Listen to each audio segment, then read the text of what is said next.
आज के सत्संग में गुरुदेव ने कहा, जो पैदा होते हैं वे शून्य से पैदा होते हैं। उनमें 3 तरह के संस्कार आते हैं।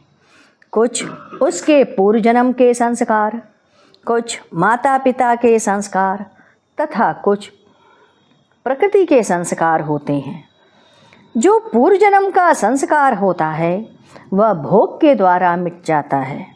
माता पिता के प्रदत्त कर्म का भोग भी होता है और कर्म भोग लेने के बाद मिटता है, और प्रकृति के द्वारा जो भोग रह जाता है वही बचा रहता है। प्रकृति के द्वारा किए हुए कर्म का भोग अलग से होता है।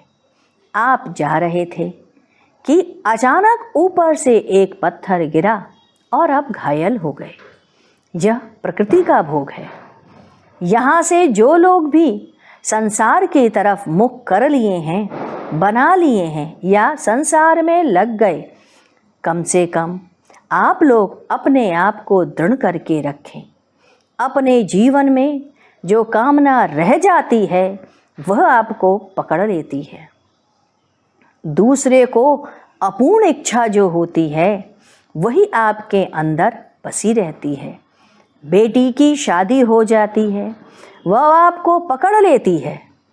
तीसरे, मरते समय एक जो अदृश्य इच्छाएं पकड़ती हैं, मैंने तो कुछ भी नहीं किया, मैंने अब तक कोई सत्कर्म नहीं किया, न सत्संग गए, न लोक बना, न परलोक, कुछ भी मैं ठीक से न कर सका। यह जो बेचैनी होती है उसकी भी एक दशा होती है। कोई नहीं जानता, हम में किसी के बुलाने की साध नहीं। आप जो व्यवस्था करते हैं उसका असर आपके जीवन में पड़ता है। इसीलिए कहता हूँ, साधना करते चलो ताकि तुम्हारा जीवन, तुम्हारा लोक और परलोक दोनों सुधर जाए। तुम्हें इसी की चिंता करनी है कि तुम्हारा लोक और परलोक दोनों कैसे बने।